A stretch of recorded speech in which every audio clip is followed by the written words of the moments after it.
Trên thực tế, sau khi áp giải tù binh về thành Tân An, nếu 20 vạn quân này không bị tiêu diệt, có lẽ Hạng Vũ không thể tiến vào đất Tần. Giết Tần Vương dễ dàng đến như vậy. Hạng Tịch sinh năm 232 trước công nguyên và mất năm 202 trước công nguyên. Biểu tự là Vũ, nên còn gọi là Hạng Vũ, hoặc Tây Sở Bá Vương. Là một nhà chính trị, một tướng quân nổi tiếng trong lịch sử Trung Hoa. Ông là cháu nội đại tướng Hạng Yên nước Sở thời Chiến Quốc, người bị tướng nước Tần là Vương Tiễn giết. Theo sử ký Tư Mã Thiên, họ Hạng đời đời làm tướng nước Sở, được phong đất ở Hạng cho nên lấy họ là họ Hạng. Có thuyết cho rằng tổ tiên Hạng Vũ vốn mang họ Mỹ, là hoàng tộc nước Sở. Sau này, khi Sở diệt Lỗ năm 256 trước công nguyên, gia đình Hạng Yên lúc này do lập được nhiều công trạng nên được phong đất Hạng trước kia thuộc nước Lỗ. Gia tộc Hạng Yên theo đó mà lấy Hạng làm họ. Cha Hạng Vũ mất sớm nên ông sống với chú là Hạng Lương, con thứ của Hạng Yên. Hạng Vũ có công trong việc lật đổ nhà Tần và tranh chấp thiên hạ với Hán cao tổ Lưu Bang đầu thời nhà Hán. Dù thất bại trong cuộc chiến Hán Sở tranh hùng, nhưng Tây Sở Bá Vương Hạng Vũ vẫn được hậu thế ca ngợi nhiều hơn so với Hán cao tổ Lưu Bang. Thế nhưng, cuộc đời và danh tiếng của vị Tây Sở Bá Vương này từng lưu lại một vết đen không cách nào gột rửa. Đó chính là vụ việc thảm sát 20 vạn tù binh nước Tần chỉ trong một đêm tại thành cổ Tân An. Một bối cảnh lịch sử. Năm 210 trước công nguyên, Tần Thủy Hoàng, hoàng đế đầu tiên của Trung Hoa qua đời vì bạo bệnh. Con thứ là Hồ Hợi được Thái giám Triệu Cao và Lý Tư, Mạo Di Chiếu đưa lên ngôi, trở thành Tần Nhị Thế. Nhị Thế không có tài năng như người cha kiệt xuất, lại không xoay sở giải quyết được sự căm phẫn của nông dân, khiến ở khắp nơi nổi dậy khởi nghĩa. Chỉ trong vòng một năm, hàng loạt các nước chư hầu, như thời Chiến Quốc trước kia được khôi phục, như Sở, Triệu, Yên, Ngụy và Tề. Tần Nhị Thế cử Chương Hàm làm thống soái, cùng các tướng Vương Ly, Tư Mã Hân, Đổng Ế, Tô Giác, Thiệp Nhàn mang quân đi dẹp. Chỉ trong vài tháng, Chương Hàm thắng trận như chẻ tre, xoay chuyển cục diện giữa Tần và các chư hầu. Chính Chương Hàm là người đã giết chết Hạng Lương, chú của Hạng Vũ. Vì cho rằng quân Sở khi đó không còn đáng ngại, Chương Hàm quay sang đánh nước Triệu, khiến Triệu Vương Yết phải bỏ chạy về Cự Lộc, Hình Đài, tỉnh Hà Bắc ngày nay và cầu cứu các nước chư hầu. 2. Hạng Vũ đại phá quân Tần. Trong bối cảnh hơn 20 vạn quân Tần của Vương Ly bao vây thành Cự Lộc, 20 vạn quân chủ lực của Chương Hàm đóng vai trò hỗ trợ, không một lực lượng nào của các nước chư hầu dám can thiệp. Nhưng Hạng Vũ là người đã làm nên sự khác biệt, đánh quân Tần 9 trận thắng cả 9, cắt đứt con đường vận lương của Chương Hàm cho Vương Ly. Thanh thế quân của Sở ác cả quân các nước chư hầu. Quân của chư hầu đến cứu Cự Lộc đóng ở gần đó hơn 10 doanh trại, nhưng không ai dám đem quân ra đánh. Khi quân Sở giao chiến với quân Tần, các tướng chư hầu đều đứng trên tường mà nhìn. Theo sử ký của Tư Mã Thiên, binh sĩ nước Sở, ai cũng đủ sức một người chống lại 10 người. Tiếng reo hò của quân Sở vang trời. Quân chư hầu giấy binh diệt Tần cũng phải run sợ. Kết thúc trận Cự Lộc, Hạng Vũ phá tan quân Tần, giết Tô Giác, bắt sống Vương Ly, Thiệp Nhàn tự thiêu mà chết. Sau thất bại quyết định này, đạo quân chủ lực của Tần do Chương Hàm chỉ huy trở nên bị động, suy sụp. 3. Thu hàng Chương Hàm. Quân Tần sợ uy thế quân Sở, nhiều lần rút lui. Tần Nhị Thế sai người đến trách Chương Hàm.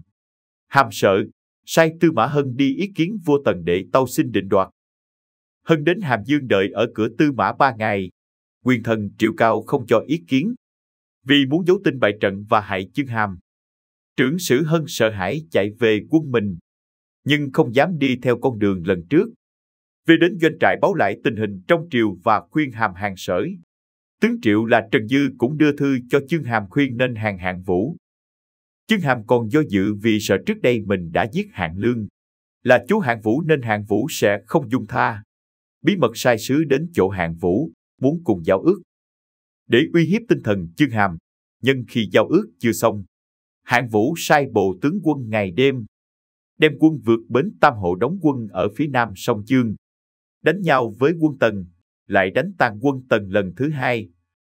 Sau đó Hạng Vũ đem tất cả quân đánh quân Tần trên sông Vu Thủy, phá tan tành. Theo sử ký, trước đây Sở Nam Công từng nói, Sở tuy tam hộ, vong Tần tất Sở giả. Nghĩa là, nước Sở tuy chỉ còn 3 hộ nhưng diệt Tần tất là Sở. Có người cho rằng trận đánh ở bến Tam Hộ này của Hạng Vũ chính là ứng vào Điềm Tần sẽ mất về tay Sở. Chương Hàm thua trận Sở cuống cuồng, sai người ý kiến Hạng Vũ, muốn giao ước đầu hàng. Lúc đó Hạng Vũ mới đồng ý cho Chương Hàm ý kiến. Hạng Vũ bèn hẹn với Hàm gặp nhau ở Ân Khư phía nam sông Hoàng Thủy.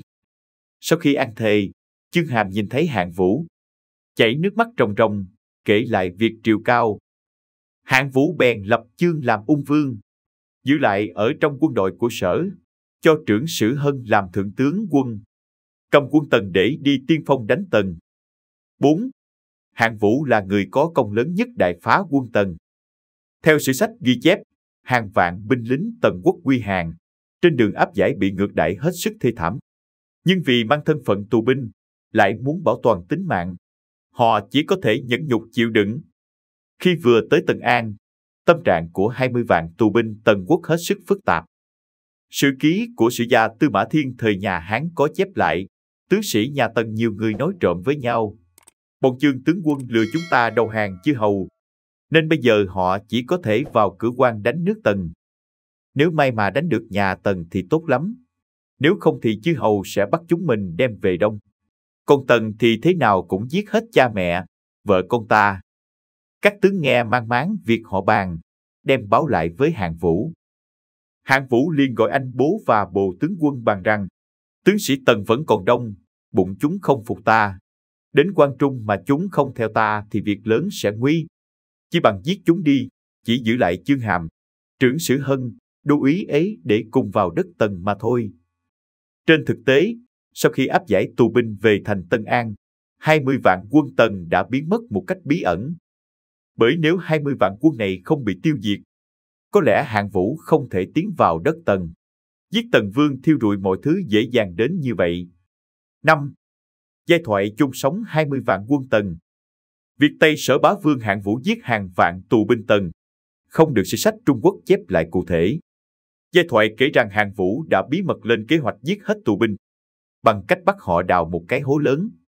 Ở phía tây của thành Tân An lúc bấy giờ, vừa vặn có một đồng cỏ ngoại ô rất lớn.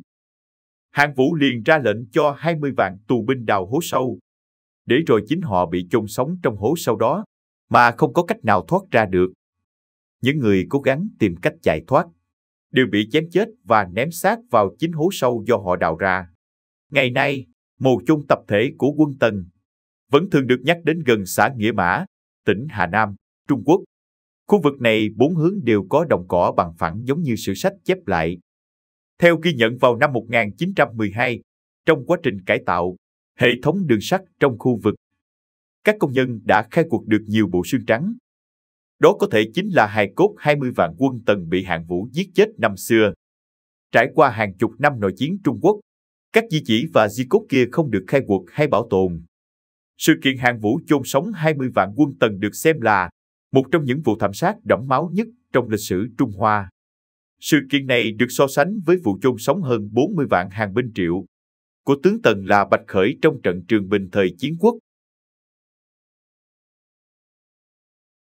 Video của chúng tôi đến đây là kết thúc. Cảm ơn tất cả các bạn đã quan tâm tới xe hay V88 và theo dõi video của chúng tôi. Đừng quên like, share và đăng ký kênh nhé. Đặc biệt đừng quên bật chuông để theo dõi những video nhanh nhất. Một lần nữa xin cảm ơn tất cả các bạn.